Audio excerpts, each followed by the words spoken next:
Olá pessoal, hoje vamos falar sobre a regionalização no imperialismo, imperialismo e regionalização.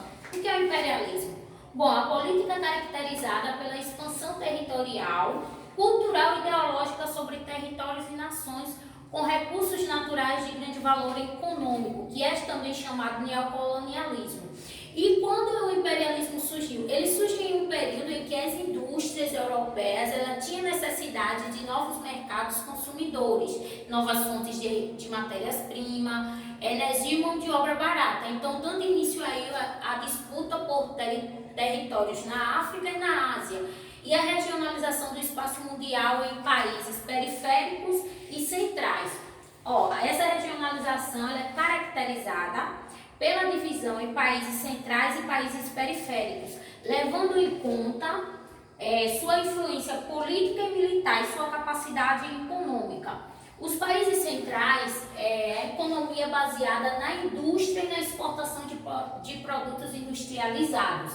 E ela exercia também forte dominação econômica, tecnológica e financeira sobre os países periféricos. Um exemplo são a Grã-Bretanha, Alemanha, Itália, França, Estados Unidos, a Rússia e o Japão. E os países periféricos são economias baseadas na agropecuária, na exportação de produtos primários e caracterizados também por uma forte dependência econômica e tecnológica aos países centrais, como a Índia, Egito, Angola, o Brasil, o México e os países latinos-americanos, que são os asiáticos e africanos. Como já vimos anteriormente, após o final da Segunda Guerra Mundial, Estados Unidos e a União Soviética, eles emergiram como grandes potências mundiais, caracterizando então a nova ordem mundial. Ambas viviam sistemas políticos e econômicos diferentes, ou seja, Estados Unidos, capitalismo, e a União Soviética, o socialismo. Então, uma regionalização aí foi utilizada para distinguir os países no período da Guerra Fria em função da bipolaridade mundial entre capitalismo e socialismo. Também as diferenças do desenvolvimento socioeconômico entre os países levaram à regionalização do mundo em três grandes regiões, como ficaram conhecidas aí como teoria dos mundos. Primeiro mundo, formado pelos países capitalistas com elevados níveis de industrialização. E o segundo mundo, ele ficou conhecido como constituído pelos países socialistas.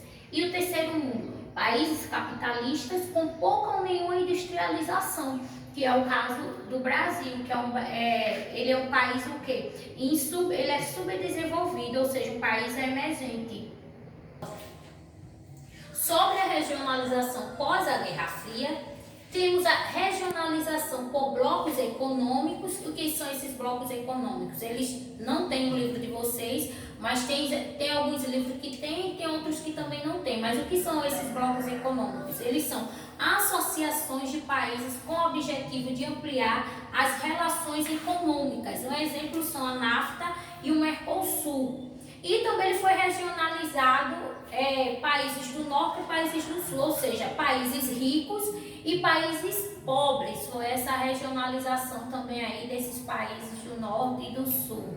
Um exemplo dos países do norte são os países desenvolvidos e os países do sul são os países ainda que estão em fase de subdesenvolvidos e emergentes. Um exemplo dos países emergentes são Brasil, a Índia, a África do Sul, que por ainda eles ainda se encontram-se em fase de industrialização.